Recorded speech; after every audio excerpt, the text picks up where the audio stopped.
elevation tries to traverse off of this property. In doing that, we were able to determine the rough boundaries of lands that are draining to this facility and are not currently inside the assessment boundary of the district. So annexation would bring roughly about 367 additional acres into the watershed, bringing the total lands from the 2,300 acres that are currently paying for it up to the, what is it, 2,700 plus acres, almost 2,800 acres. So the annexation would also be part of this overall project. We're bringing in additional land, we're putting in a new outlet. So another issue that has to come into play is reclassification. How do you pay for this improvement? Has to be distributed back to the lands, and reclassification is a process of where every piece of ground in the watershed is evaluated based upon soil type, how close was the outlet brought to them, and therefore how much of the outlet you are using for drainage of your property. So we go through a detailed study by flow paths, where water gets to the outlet, and basically distribute benefit back to the land. And just the fact that your land has been annexed doesn't mean that you are going to pay the same thing as anybody else in the watershed. Basically, the closer the outlet, the wetter your soils, and if you're at the top end of the facility, is going to be the highest assessed grounds most likely. They're going to have the biggest benefit from the fact that they use 100% of the facility, they got the wet soils, and therefore they need the drainage to get rid of their water. So that's a separate process. Annexation is a separate process. Reclassification is a separate process. And additionally, this watershed being basically a flat topography and soils that can be fairly tight with not a lot of natural percolation down through them, there is the potential of wetlands in the watershed. If any one of these options basically are evaluated, we would have to work with the landowners to get wetland determinations on that property to evaluate if there is any wetlands or farm wetlands, that would be affected by the improvement. If you increase the drainage capacity to a wetland or farm wetland, basically you have to mitigate for that loss of benefit under the NRCS's, under the Farm Bill requirements for protection of wetlands in the watershed. So those would also be an additional step that would be taking place for this project to move forward. We have to determine if there's any wetlands in the watershed. We have to basically determine then through the NRCS if our outlet system will actually impact that wetland. Okay? These items will all be covered in a formal report, and that formal report would be presented at a additional official hearing on the report. This official hearing, basically the landowners then have additional rights under the Code of Iowa, and that right being, since this is an improvement, if 50% of the landowners in that watershed controlling 70% of the land in the watershed do not want the improvement, any one of the options to move forward, they have what's called remonstrance rights.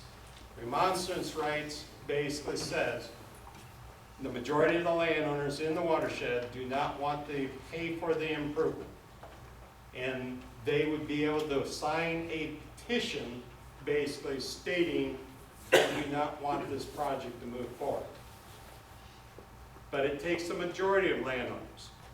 If 20% or 30% of the landowners don't want the project to move forward, remonstrance rights are not available to basically those given landowners, because the majority of the landowners do not object to the improvement. Okay? I'm not trying to hide anything here in putting this information out to you, because the landowners in that watershed are the ones that stand the cost. They're the ones that pay for it. They're the ones that basically, this board over here acting as trustees, are wanting feedback from these landowners if you want this project or don't want this project to move forward. They're looking for that input. They, under the Code of Iowa, have to act as trustees for all the landowners in the watershed. Not one or two. They have to act in the best interest of all the landowners in that given watershed. I think, Mark, think of anything additionally before we open up the questions that you want me to touch on? Not really, I think you got pretty well summed up, so. Okay, turning back to the board. All right, Mr. Dresser, thank you for all the information. I think now is the opportunity for any landowners that have any comments relative to what's been presented thus far this evening. Address them please to Mr. Dresser, he can answer those questions.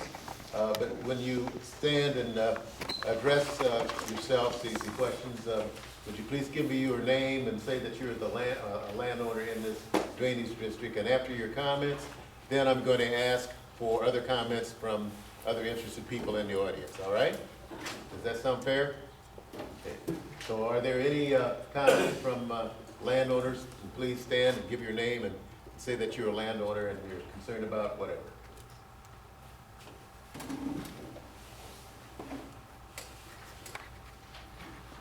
Rick Patterson, landowner in the Orton. Where's the South Bridge project come across into this drainage district? South Bridge project. Yeah. Mark, I need some assistance there. The South Bridge project is the City of Sioux City project that falls with well above this. South Bridge goes as far south as the south border of the 27 Flags Golf Course and extends in a rough arc over toward the rest areas. Mostly the proposed overpass that they talk about. You know, we had that issue about the Port Neal, keeping the Port Neal, then they talk about a South Bridge. Is there any discussion about a South Bridge project bridge south of? The South Bridge overpass would be right around 235th Street, which, I'm in front of the projector right now. Have you got your lens?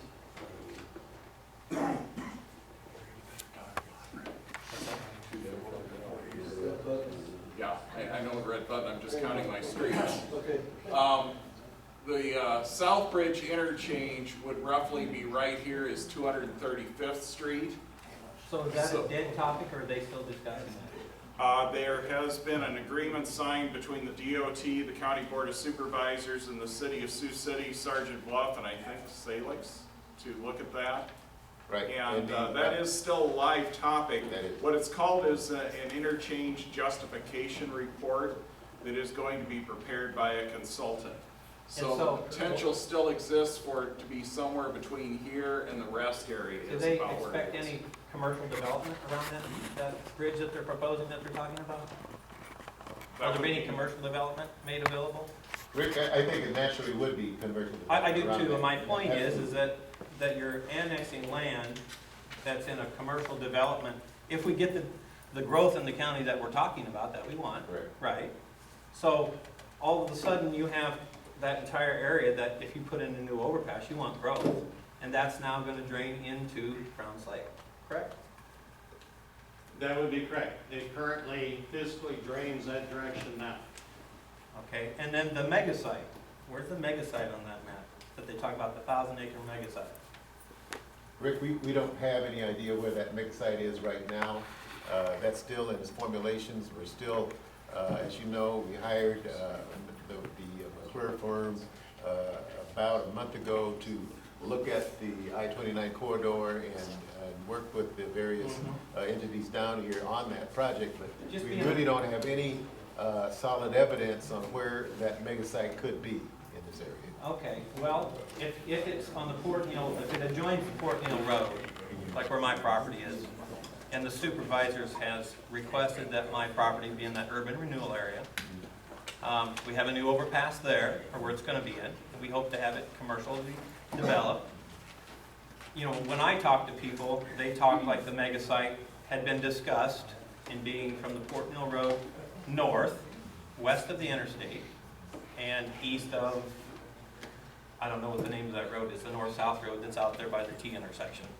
That area in there. And being a landowner in an area where the supervisors are requesting it to be in an urban renewal area, and also knowing that we're discussing an open ditch that runs into Browns Lake, concerns me. That's one of the possibilities, but Rick, I have not, and I don't think any of the board members have seen any area that we have designated or even pre-looked at as far as being a mega site in this area yet. But that is part of the urban renewal area. They Yes, want it to is, start. right. It's But part we of the have- urban renewal. Yeah, but we have not looked at any specific area. So that even when we put in the new Port Neal overpass, we're expecting it to develop commercially. Definitely. And so that's my concern. We, if we want it to develop commercially, we need to address the drainage Absolutely. so that those waters move away from our recreational lake. Absolutely. And though I totally disagree with, you put a lot of work in the presentation, I disagree with a lot of it. I think it's a good thing if it brings everything to the top and we design a system that allows those areas to develop commercially and yet not dump into Browns Lake. I would agree with you totally. And those areas are both, if you're local, they're talked about being in those areas. County asks you to be in the urban renewal area. That was one point I wanted to make. The second point is, the NRCS isn't here, and neither is the DNR. And why wasn't the NRCS invited to come? And let me elaborate on that. We have 3 or 4 proposals, but, we're farmers. There's 33 of us or whatever that's in this district. And we have we're stewardships of the land. We're supposed to leave it better than we found it. Okay. And, at the last meeting in January, I asked you if you'd ever been to Browns Lake, and you said no. I asked you if you knew where the no-wake zones in Browns Lake were at, and you said no. So though, if you take Browns Lake out of the equation, maybe you did an excellent job designing that. But when Browns Lake is in the equation, and we're farmers, we're stewards of our land, and what the government has done for us, we're probably hardly a farmer in this room that doesn't have some WRP land, some riparian buffer zones, some waterways. And my discussions in January, 2 days before all of those options were designed, and I'm not trying to be disrespectful, I'm not, okay? But I'm passionate about it. I went to the NRCS office and asked them if they knew anything about the Orton Slough project. They said no, hadn't heard a word about it. I asked the DNR if they were going to attend the meeting. They didn't know what the Orton Slough project was. And if you're looking for other options, for us locally, you live at Storm Lake, where your lake is being dredged. It's not Okoboji and it's not Storm Lake, but it's ours. And we enjoy it. Our kids swim in it. So if we're trying to, I think easily, we're better than what that design is.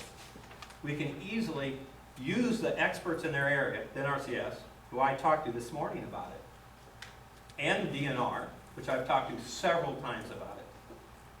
And I'm not trying to be disrespectful, but when they went to the meeting at Storm Lake with Mark Nera and you, I believe, I asked them how it went. And I'm being honest, they said they had never been in a meeting like that before because every time they tried to just talk about the topic of implementing conservation practices into there, you guys quoted them state law. And probably everybody in the state law, I think, does side for you. I mean, we've been draining into that, by gosh, we have the right to drain in it. We have the right to, but it's not right to do it, in my opinion. So, we should have, in my opinion, and I'm a farmer just like the rest of you guys, the NRCS should have been involved in this. I'm not a hypocrite, I probably have wetlands or riparian buffer zones on at least 10 of my farms. I don't know, I didn't count them up for sure. And let me just touch base on one other thing, is that where you dump that into Browns Lake, I want the farms to drain. I'm a farmer too, and I'm in there just like everybody else, okay? We farmers are pretty blessed. We have good lives, and we've had good economic times. And the government supplies, they put programs in place for exactly this thing, where we can come into this area, we can work with an NRCS, we can put it into one of those programs, not hurt us economically, okay? Keeps the water cleaner, slows it down, and I think that when you discuss it with them and you sit down, there's lots of options that we have that aren't here today in front of all of us farmers that could allow us to reach our goal of not hurting our crops economically, not hurting us economically, and yet still not hurt that lake. When I talked to the local biologist who was in front of the one that's now in charge, that I think is going to be issuing this permit, you know, when I first talked to him, he's like, man, one 6-inch rain can ruin that lake. And not only that, let me just move to the lake. That lake has 2 no-wake zones. One on the south end, where you put your boats in the water. That's for safety.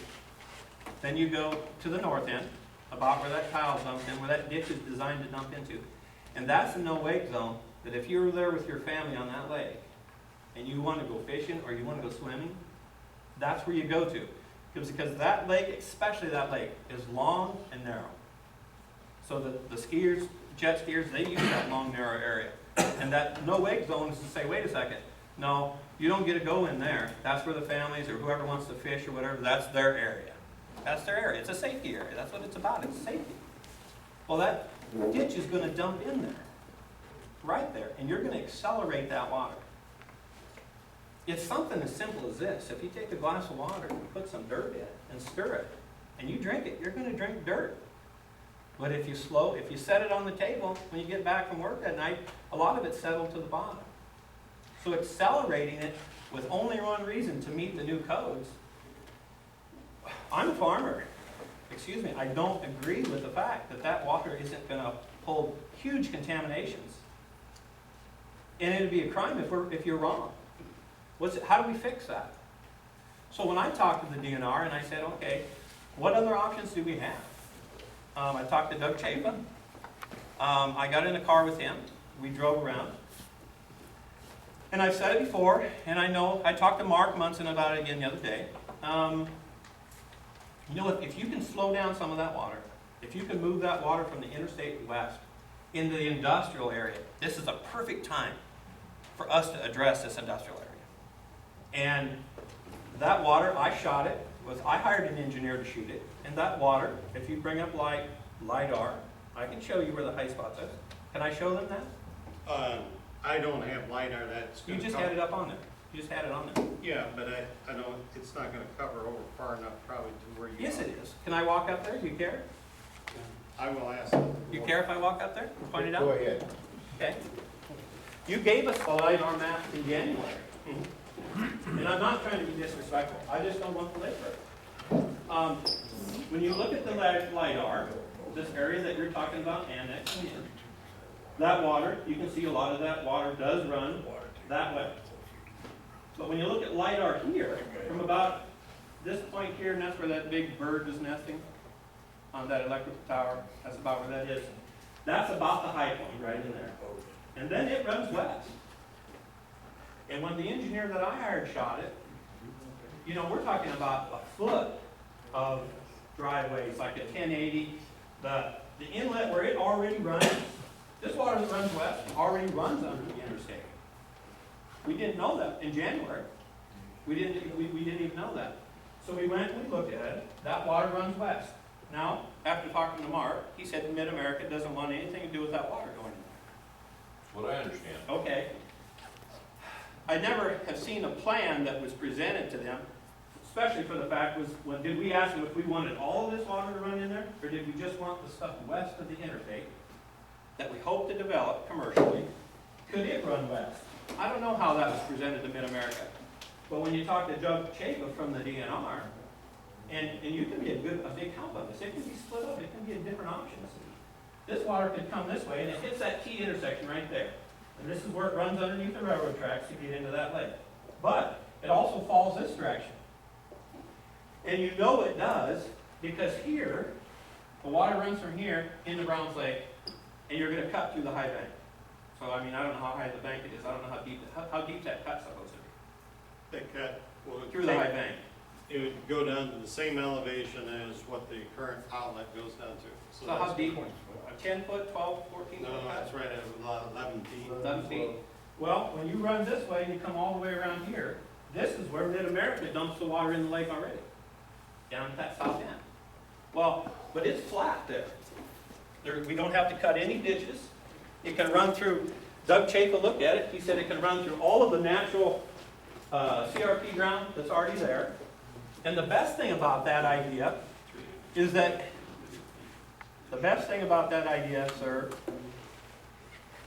is that it doesn't dump into the no-wake zone.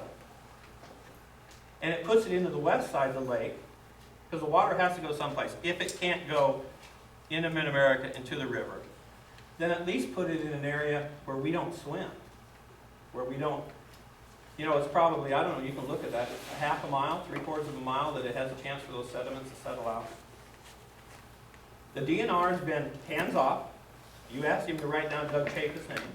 You can get him in trouble if you want. But he wasn't, because the DNR has been hands-off, because they're wanting us local guys to settle. That's, if you ask them, they're saying, hey, you guys try to work it out between you, right? Which we should, we're the landowners, and we're the people that use that lake. So he was no more than informational for me, and I said to you, is that a better option for you? Because I think he's the one that signs the permit to get in that lake. Then I also talked to Christine from the NRCS, and I don't know the answer to this, but she said, from working from the NRCS, of course there's all these programs that are available, but her biggest concern, I talked to her this morning, was the health risks of the people that use the lake. She said that would be the one thing that she would like to have more information about, because when you start dumping farm water into that lake, and then if you have any of that developed commercially, and you start dumping it into the lake, what does that do to the area that we swim, and we fish, and we boat? Are you ready? Are you done? No, let me say this, is that here's what puts us at a disadvantage, sir, is that you get to prepare this presentation. You get to prepare it, and we want to be involved into the informational part of it, but there hasn't been a line of communication that you could have with our local engineer. If you try to have a communication and talk about some of these ideas, so it puts you at a disadvantage. Because all we want is it to work for everybody, but it takes communication on both sides. And that's part of the reason you're having these informal hearings, is so that this communication can take place. Could I ask this question? Yeah. Rick, I'm in agreement with most of everything that you said. Have you talked to the other landowners about, you know, your plan and? You mean going west with the water? Yeah, and how that would work and. Well, if you bring up the map, can you bring up the other map, please? Please? What's that? More money, This one? whatever, ditch, for sure. Well, the ditch, no, what you're missing the point is that, No, I'm- you're missing. Okay, let me just say- Drained through years, which you knew when you built that new house, know what I'm saying? you know, and Go ahead, say what you want to say. and you got the new wake zone you put in there yourself. No, I didn't even know this, that's not true at all. Yeah. No, it's not. When the engineer, and his name is Dave Wilberding, you're more than welcome to call him, I think he's out of Cherokee. when he shot that going west, you see that, yeah, right there, you're right there. See that piece of water? Well, who farms that? Randy Rogers? That piece, excuse me. That piece. When Dave Wilberding shot that, you know, it's like an elevation of, say, the inlet to the Orton is like at 1080. Is that correct? Over here by the overpass? 10, what's that? 1070. Yeah. He shot that, and there's a few driveways, and there's like a floor rise or something like that. But this landowner here, I think, Randy Rogers farms it as far as I know. They already have this water. See that? It's probably bigger than all the rest of ours. So the idea that we drain this water south into the south end of Brown site, I never asked him. Someone should, of course, call him, because I don't want to hurt him either. But it looks like that water would actually help him. And I'm not talking about a big ditch. What I was saying, Mark, is that if you take pressure of the west side off the tile, if you take the pressure off the west side off the tile, all the stuff in the west that you hope to develop anyway, one plan or another, you've in essence increased the size of the tile, depends how you want to look at it, and then you put in conservation practices. You're right, Mark. I know all my farms, and you buy a farm, you know it has a wet area. You do. We all do. These are natural retention areas. They're natural. They help set it out. So right now what you're saying is that we should live with it because we bought it that way. Well, I don't expect to say that to Yokums or anybody else. If they want to improve their drainage, I'm all for that. Because I have farms too. You don't want to be hypocritical.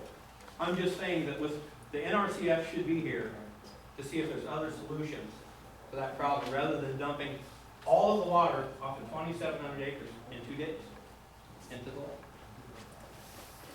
Thank you, Rick. And just to clarify, this project isn't bringing additional drainage area into the lake. What drains to the lake right now is still the same properties that basically have been drained there since 1912. All the water in this watershed, the rate of basically the delivery from this location down to Browns Lake would be increased. And that's a correct statement. In regard to basically from the last, as I stated, from the last meeting, the informal meeting in January, basically we did take the concerns that were expressed in regard to the water quality, and we had that discussion with the Board of Supervisors as trustees, and that is why basically it was researched to go to a work grant and to try to apply for water quality measures to improve the water quality delivery into the lake. Since that aspect, we were not able to acquire basically the monies that would pay for that enhancement. So if there are, and again, why that work grant was turned down was not because of what we wanted to do in this watershed to improve that water quality, was because that all of the lands outside that drain to Browns Lake wasn't part of the overall plan. And additionally, basically the developments around Brown Lake would also have to be part of that comprehensive plan. In regard to not talking to the NRCS, we have had communications with the NRCS about this property, about soil loss in the watershed, about any programs that the NRCS has that we could potentially tap into for money resources to help improve